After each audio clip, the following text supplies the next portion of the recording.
अरे ओए, क्या कर रहा है वहां? होटल के पीछे पड़े बड़े काले डस्टबिन में हाथ डालते ही लड़का डरकर पीछे हट गया। उसके हाथ से आधी बची हुई रोटी नीचे कीचड़ में गिर पड़ी। रात के करीब 9 बजे थे।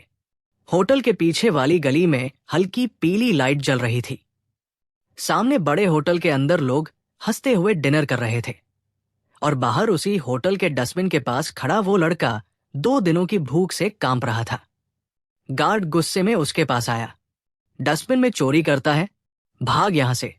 लड़के ने जल्दी से हाथ जोड़ दिए। साहब, चोरी नहीं, बस खाना। चुप, तुम्हारे जैसे रोज आते हैं, पहले खाना मांगते हैं, फिर मौका देखकर चोरी करते हैं। पास खड़े 2 होटल कर्मचारी भी हंसने लगे। लगता है कई दिन से नहाया भी नहीं। भाई, इसे अंदर भेज दो, प्लेटें साफ कर देगा। सब जोर जोर से हंस पड़े। लड़का चुपचाप सिर झुकाकर खड़ा रहा। उसकी आंखें बार बार उस गिरी हुई रोटी पर जा रही थी। भूख इतनी थी कि बेइज्जती भी छोटी लग रही थी। गार्ड ने फिर धक्का दिया। भाग यहां से। लड़का लड़खड़ाकर सड़क पर गिर पड़ा। उसके हाथ छिल गए, लेकिन अगले ही पल वो घुटनों के बल नीचे झुका और कीचड़ लगी वही रोटी उठाने लगा। आसपास खड़े लोग मोबाइल निकालकर वीडियो बनाने लगे। देखो, डस्टबिन की रोटी खा रहा है।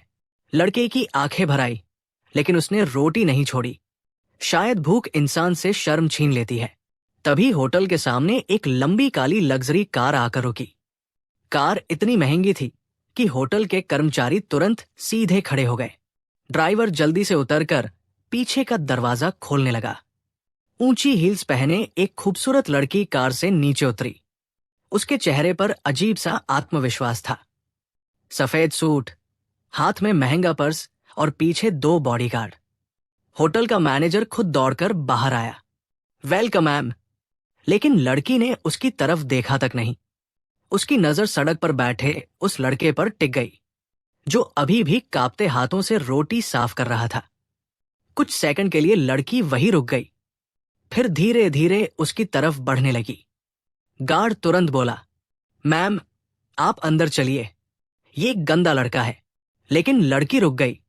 उसने गार्ड की तरफ ऐसा देखा कि वो तुरंत चुप हो गया। अब आसपास खड़े सभी लोग हैरानी से उसे देखने लगे। लड़की लड़के के सामने जाकर खड़ी हो गई। तुम ये खाना खाओगे? लड़के ने डरते हुए उसकी तरफ देखा। शायद पहली बार किसी अमीर इंसान ने उससे इंसानों की तरह बात की थी। उसकी आंखें नीचे झुक गई। भूख लगी है? लड़की ने धीरे से पूछा। कब से कुछ नहीं खाया? 2 दिन। ये सुनते ही आसपास खड़े कुछ लोग भी चौंक गए। लेकिन सबसे ज्यादा हैरानी तब हुई जब लड़की खुद नीचे झुकी और लड़के के हाथ से वो गंदी रोटी लेकर दूर फेंक दी। गार्ड घबरा गया। मैम, हाथ मत लगाइए, लड़की ने गुस्से में कहा। गंदगी इसके हाथों में नहीं, सोच में है। पूरा माहौल शांत हो गया। लड़के की आंखों में आंसू आ गए। शायद लंबे समय बाद किसी ने उसकी बेइज्जती नहीं, दर्द देखा था। लड़की ने उसकी तरफ हाथ बढ़ाया। उठो। लड़का घबराया हुआ था। उसके कपड़े फटे हुए थे, बाल बिखरे थे और चेहरे पर थकान साफ दिख रही थी। मैडम, मैं अंदर नहीं जा सकता। क्यों? लोग हंसेंगे। लड़की हल्का सा मुस्कुराई। जो भूख पर हंसते हैं वो इंसान नहीं होते। इतना कहकर उसने उसका हाथ पकड़ लिया और होटल के अंदर ले जाने लगी। पूरा होटल उन्हें देखकर हैरान रह गया। एक तरफ बड़े बड़े बिजनेसमैन बैठे थे, दूसरी तरफ फटे कपड़ों में वो लड़का। लोग धीरे धीरे बातें करने लगे। कौन है ये? मैम, इसे अंदर क्यों लाई? लगता है कोई ड्रामा है। लड़के का दिल तेजी से धड़क रहा था। उसे लग रहा था कि अभी कोई उसे बाहर निकाल देगा। लेकिन लड़की बिल्कुल शांत थी। वो उसे सीधे एक टेबल पर लेकर बैठी। वेटर तुरंत आया। Ma'am, order. सबसे पहले खाना। कुछ ही देर में टेबल पर खाना भर गया। गरम रोटी, दाल, पनीर, चावल, मिठाई। लड़का बस खाना देखता रह गया। उसकी आंखें नम हो चुकी थी। लड़की ने धीरे से कहा, खा लो। लड़के के हाथ कांप रहे थे। उसने धीरे से पहला निवाला खाया और अचानक उसकी आंखों से आंसू गिरने लगे। लड़की चौंक गई। क्या हुआ? लड़का रोते हुए बोला, 2 दिन बाद खाना खा रहा हूं। इसलिए टेबल के आसपास खड़े कुछ लोग भी अब चुप हो चुके थे। लेकिन तभी होटल के एक कोने से हंसी की आवाज आई। 3 अमीर लड़के उन्हें देखकर मजाक उड़ा रहे थे। लगता है पहली बार 5 स्टार होटल देखा है। वीडियो बनाओ भाई, वायरल होगा। लड़के ने शर्म से सिर झुका लिया। लेकिन अगले ही पल लड़की अपनी कुर्सी से उठी। वो सीधे उन लड़कों के पास गई। तुम लोग हंस क्यों रहे हो? एक लड़का बोला, मैम, ऐसे लोग होटल का माहौल खराब करते हैं।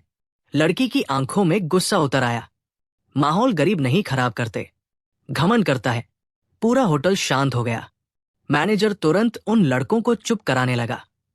उधर लड़का पहली बार किसी को अपने लिए लड़ते देख रहा था। उसे समझ नहीं आ रहा था कि आखिर ये लड़की उसके लिए इतना क्यों कर रही है। कुछ देर बाद लड़की वापस उसके पास आकर बैठ गई। नाम क्या है तुम्हारा? अर्जुन। क्या करते हो? अर्जुन कुछ सेकंड चुप रहा, फिर धीरे से बोला, इंजीनियर हूं। लड़की का चेहरा अचानक बदल गया। क्या? अर्जुन ने जेब से मुड़ा हुआ एक पुराना कार्ड निकाला। वो उसका कॉलेज आईडी था। लड़की कार्ड देखकर चौंक गई, क्योंकि उस पर लिखा था गोल्ड मेडलिस्ट। और यही वो पल था जब करोड़ती लड़की को एहसास हुआ कि उसके सामने बैठा लड़का कोई भिखारी नहीं, बल्कि टूटा हुआ हीरा है। लेकिन उन्हें बिल्कुल अंदाजा नहीं था कि होटल के दूसरे कोने में बैठा एक आदमी लगातार अर्जुन को घूर रहा था। और उसकी एक फोन कॉल अर्जुन की जिंदगी में बहुत बड़ा तूफान लाने वाली थी। अर्जुन के हाथ अभी भी कांप रहे थे। सामने रखा खाना खत्म हो चुका था, लेकिन उसकी नजरें बार बार अपने पुराने कॉलेज आईडी पर जा रही थी। अनाया कार्ड को ध्यान से देख रही थी। गोल्ड मेडलिस्ट, फिर ये हालत कैसे हो गई? अर्जुन हल्का सा मुस्कुराया, लेकिन उस मुस्कान में दर्द भरा था। किस्मत खराब हो जाए ना मैम, तो डिग्री भी कागज लगने लगती है। अनाया कुछ बोल पाती उससे पहले उसका फोन बज उठा। उसने कॉल रिसीव किया और कुछ सेकंड सुनने के बाद उसका चेहरा गंभीर हो गया। क्या? अभी? वो तुरंत खड़ी हो गई। अर्जुन घबरा गया। उसे लगा शायद अब उसे यहां से जाने के लिए कहा जाएगा। लेकिन अनाया ने जल्दी से अपने पर्स से एक कार्ड निकाला और उसकी तरफ बढ़ा दिया। कल सुबह ठीक 9 बजे इस पते पर आना। अर्जुन ने कार्ड देखा और उसकी सांसें अटक गई। सिंघानिया इंडस्ट्रीज। वो घबराकर बोला, मैम, ये तो बहुत बड़ी कंपनी है। अनाया शांत आवाज में बोली, और बड़ी कंपनी को बड़े लोगों की नहीं, काबिल लोगों की जरूरत होती है। इतना कहकर वो जाने लगी, लेकिन 2 कदम चलने के बाद अचानक रुकी। वो पीछे मुड़ी और बोली, और हाँ, आज के बाद खुद को कभी छोटा मत समझना। ये शब्द सीधे अर्जुन के दिल में उतर गए। कई महीनों बाद किसी ने उस पर भरोसा किया था। अनाया अपनी कार में बैठकर चली गई, लेकिन होटल के बाहर खड़ा वही अजीब आदमी अभी भी अर्जुन को घूर रहा था। उसने धीरे से फोन मिलाया। सर, लड़का मिल गया। फोन के दूसरी तरफ से कुछ आवाज आई। आदमी बोला, हाँ, वही गोल्ड मेडलिस्ट। लड़की उसे कंपनी बुला रही है। उसके चेहरे पर खतरनाक मुस्कान फैल गई। उधर अर्जुन को कुछ समझ नहीं आ रहा था। उसके हाथ में पहली बार उम्मीद आई थी। उस रात वो रेलवे स्टेशन के बाहर बेंच पर बैठा रहा। बार बार कार्ड निकाल कर देखता, फिर जेब में रख लेता। उसे डर था कहीं ये सपना न हो। सुबह होने से पहले ही वो उठ गया। स्टेशन के वॉशरूम में जाकर उसने चेहरा धोया, अपनी शर्ट को जितना हो सकता था साफ किया, बाल ठीक किए, लेकिन कपड़े अब भी पुराने और फटे हुए थे। वो खुद को शीशे में देखकर धीरे से बोला, काश आज पापा जिंदा होते। उसकी आंखें भर आई। उसे याद आया कैसे उसके पिता ने मजदूरी करके उसे इंजीनियर बनाया था। बेटा, एक दिन बड़ा आदमी बनेगा तू।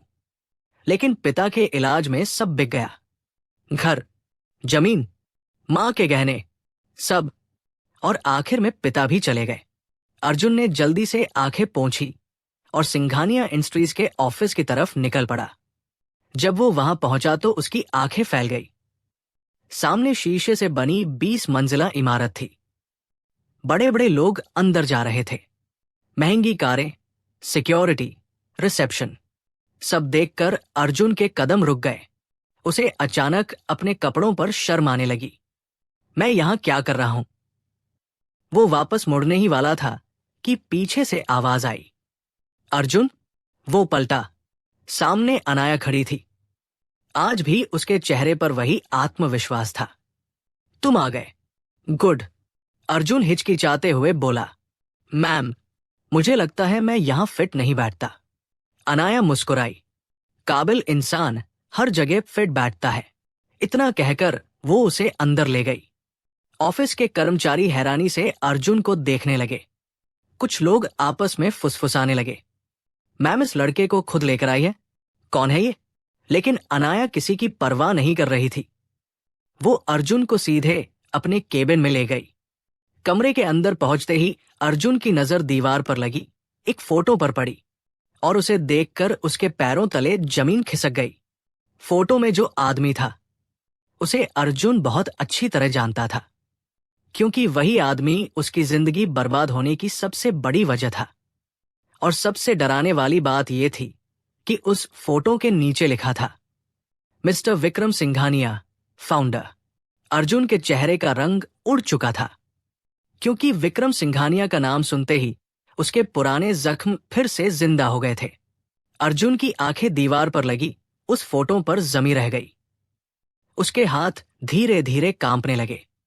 अनाया ने तुरंत महसूस किया। क्या हुआ? अर्जुन घबराकर पीछे हट गया। ये आपके कौन लगते हैं? अनाया ने फोटो की तरफ देखा और मुस्कुराई। मेरे पापा, विक्रम सिंघानिया। ये सुनते ही अर्जुन का गला सूख गया।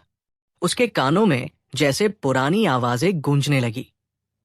तुम्हारे पापा की मौत का जिम्मेदार कोई और नहीं, विक्रम सिंघानिया है। अर्जुन के दिमाग में पुरानी यादें तेजी से घूमने लगी। 3 साल पहले वही सिंघानिया इंडस्ट्रीज। अर्जुन के पिता रामलाल उस कंपनी में मशीन ऑपरेटर थे। ईमानदार, मेहनती और सीधे इंसान। एक रात फैक्ट्री में बड़ी मशीन खराब हो गई थी। रामलाल ने पहले ही मैनेजमेंट को मशीन बदलने की चेतावनी दी थी, लेकिन कंपनी ने खर्च बचाने के लिए बात टाल दी। और फिर वही हुआ जिसका डर था। मशीन फटी और हादसे में कई मजदूर घायल हो गए। कंपनी ने अपनी गलती छिपाने के लिए पूरा दोष रामलाल पर डाल दिया। केस कोर्ट तक पहुंचा। नौकरी चली गई, बदनामी अलग। पिता सदमे में टूट गए। इलाज के पैसे नहीं थे। कुछ महीनों बाद उन्होंने दम तोड़ दिया। और उसी दिन से अर्जुन के दिल में सिंघानिया नाम के लिए नफरत भर गई थी। अनाया अर्जुन का बदला चेहरा देखकर परेशान हो गई। अर्जुन, क्या बात है? अर्जुन ने गुस्से में कार्ड टेबल पर रख दिया। मुझे नहीं पता था कि ये कंपनी आपकी है। मतलब? अर्जुन की आंखें लाल हो चुकी थी। आपके पिता की वजह से मेरे पापा मर गए। पूरा कमरा अचानक शांत हो गया। अनाया जैसे पत्थर की तरह खड़ी रह गई। क्या? अर्जुन ने कांपती आवाज में सब बता दिया। हादसा, झूठा आरोप, कोर्ट, पिता की मौत, गरीबी, सब कुछ। हर शब्द के साथ उसकी आंखों में सालों का दर्द बाहर आने लगा। अनाया चुपचाप सुनती रही। उसे यकीन नहीं हो रहा था कि उसके पिता की कंपनी ने किसी की जिंदगी इस तरह बर्बाद कर दी थी।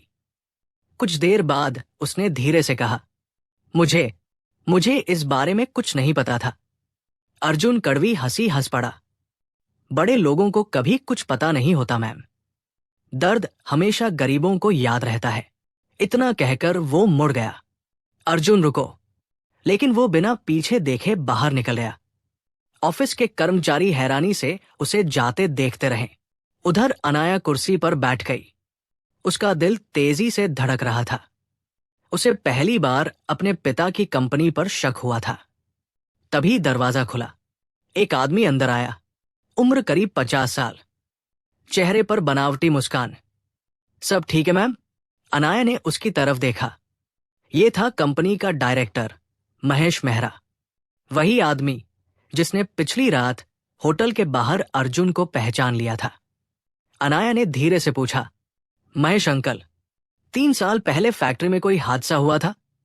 महेश का चेहरा एक पल के लिए उतर गया, लेकिन उसने तुरंत खुद को संभाल लिया। छोटा मोटा हादसा था मैम, लेकिन उसमें कंपनी की गलती नहीं थी। रामलाल नाम के कर्मचारी को दोषी बनाया गया था। अब महेश पूरी तरह सतर्क हो गया। मैम, आप अचानक ये सब क्यों पूछ रही है? अनाया ने सीधे उसकी आंखों में देखा, क्योंकि उनका बेटा अभी यहां आया था। ये सुनते ही महेश के चेहरे का रंग उड़ गया, लेकिन अगले ही पल उसने बात संभाल ली। मैम, वो लड़का झूठ बोल रहा होगा। ऐसे लोग पैसे के लिए कुछ भी कहानी बना लेते हैं। अनाया चुप रही, लेकिन उसके मन में अब सवाल उठ चुके थे। उधर अर्जुन सड़क पर तेजी से चल रहा था। उसके अंदर गुस्सा, दर्द और अपमान सब एक साथ उबल रहा था। मैं कितना बेवकूफ था। उन्हीं लोगों से मदद मांग बैठा जिन्होंने सब छीना। उसकी आंखों में आंसू आ गए, लेकिन तभी पीछे से एक कार उसके पास आकर रुकी। दरवाजा खुला और अंदर बैठे आदमी को देखकर अर्जुन के कदम वहीं रुक गए। वो महेश मेहरा था। महेश हल्का सा मुस्कुराया। बैठो अर्जुन, हमें तुम्हारे पापा के बारे में बात करनी है। अर्जुन की मुट्ठियां कस गई। उसे महसूस हो रहा था कि अब कोई बहुत बड़ा सच सामने आने वाला है। अर्जुन की आंखों से आंसू लगातार बह रहे थे। कार के अंदर बैठे बैठे उसका पूरा शरीर कांप रहा था। मतलब, मेरे पापा सच में बेगुनाह थे। महेश मेहरा ने धीरे से सिर झुका लिया। हाँ, तुम्हारे पिता ने आखिरी दम तक कंपनी को बचाने की कोशिश की थी, लेकिन हादसे के बाद सबने अपनी कुर्सी बचाई और उनका नाम मिटा दिया। अर्जुन की मुट्ठियां कस गई। तो आपने आज तक सच क्यों नहीं बताया? महेश ने भारी सांस ली। क्योंकि मैं डर गया था। उस समय विक्रम सिंघानिया बहुत ताकतवर आदमी थे। जो उनके खिलाफ जाता, खत्म हो जाता। अर्जुन गुस्से में कार से उतरने लगा। अब ये सब बताने से क्या होगा? मेरे पापा वापस आ जाएंगे। महेश जल्दी से बोला, रुको, मेरे पास सबूत है। अर्जुन के कदम रुक गए। महेश ने बैग से एक पुरानी फाइल निकाली। उसमें मशीन की रिपोर्ट, शिकायत की कॉपी और कुछ साइन किए हुए दस्तावेज थे। ये सब तुम्हारे पिता को निर्दोष साबित कर सकते हैं। अर्जुन फाइल को देखते ही सुन्न रह गया। सालों से जिस सच के लिए वो अंदर ही अंदर जल रहा था, आज वही सच उसके हाथ में था। लेकिन तभी उसके मन में एक सवाल आया, अगर आपके पास ये सब था, तो आपने मुझे पहले क्यों नहीं ढूंढा? महेश की नजरें नीचे झुक गई। क्योंकि मैं कायर था, लेकिन कल होटल में तुम्हें देखकर लगा कि अब और नहीं भाग सकता। उधर ऑफिस में अनाया लगातार बेचैन थी। उसे अपने पिता पर भरोसा था, लेकिन अर्जुन की आंखों में जो दर्द था वो झूठ नहीं लग रहा था। तभी उसने फैसला किया। वो सीधे कंपनी के पुराने रिकॉर्ड रूम में पहुंची। घंटों पुरानी फाइलें देखने के बाद उसे एक बंद फोल्डर मिला। उस पर लिखा था, फैक्ट्री एक्सीडेंट केस। अनाया ने जैसे ही फाइल खोली, उसके पैरों तले जमीन खिसक गई। अंदर वही शिकायतें थी जो अर्जुन के पिता ने हादसे से पहले दी थी। और सबसे बड़ा झटका तब लगा जब उसने अपने पिता विक्रम सिंघानिया के साइन देखे।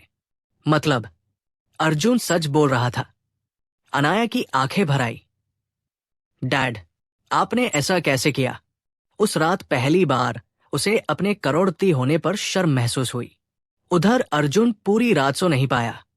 उसके सामने बार बार अपने पिता का चेहरा आ रहा था।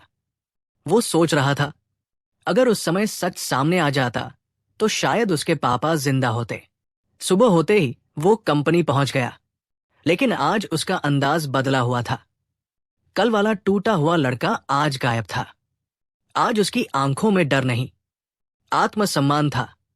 ऑफिस के अंदर जाते ही सभी कर्मचारी उसे देखने लगे। अनाया खुद बाहर आई।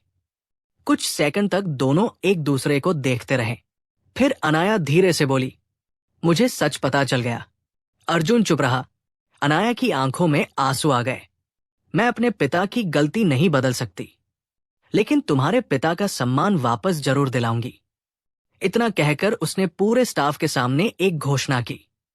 3 साल पहले रामलाल जी पर लगाया गया आरोप गलत था। कंपनी आधिकारिक रूप से उनसे माफी मांगती है। पूरा ऑफिस शांत हो गया। कई पुराने कर्मचारी भावुक हो गए। अनाया ने आगे कहा, और आज से अर्जुन इस कंपनी में इंजीनियर के पद पर काम करेगा, क्योंकि उसकी जगह सड़क नहीं, उसका हक यही है। अर्जुन की आंखें नम हो गई। उसे पहली बार लगा कि उसके पिता कहीं ना कहीं आज उसे देख रहे होंगे और गर्व महसूस कर रहे होंगे। कुछ महीनों बाद वही अर्जुन जो कभी होटल के डस्टबिन से खाना उठा रहा था, अब उसी शहर की सबसे बड़ी कंपनी का सम्मानित इंजीनियर बन चुका था। लेकिन सबसे खूबसूरत बात यह थी कि उसने अपनी गरीबी कभी नहीं भूली। हर हफ्ते वो जरूरतमंद बच्चों को खाना खिलाता और नौकरी ढूंढ रहे युवाओं की मदद करता। एक दिन होटल के बाहर वही पुराना गार्ड उससे मिला। गार्ड शर्मिंदा होकर बोला, भाई, उस दिन मैंने तुम्हारे साथ बहुत गलत किया। अर्जुन हल्का सा मुस्कुराया। भूख इंसान को छोटा नहीं बनाती, सोच बनाती है। गार्ड की आंखें झुक गई। दोस्तों, जिंदगी में कभी किसी इंसान को उसके कपड़ों, हालत या जेब से मत आकिए, क्योंकि कई बार सड़क पर खड़ा टूटा हुआ इंसान अंदर से सोने से भी ज्यादा कीमती होता है। और याद रखिए, वक्त बदलते देर नहीं लगती। आज जो इंसान भूखा है, कल वही आपकी सोच से कहीं ऊपर खड़ा हो सकता है। अगर आप अर्जुन की जगह होते तो क्या अनाया और उसकी कंपनी को माफ कर पाते? कमेंट करके जरूर बताइए। और अगर दिल को छूने वाली ऐसी कहानियां आपको इंसानियत पर भरोसा दिलाती है, तो रिश्तों का संयोग के इस सफर में अपना साथ जरूर दीजिए, क्योंकि यहाँ कहानियां सिर्फ सुनाई नहीं जाती, महसूस भी कराई जाती है।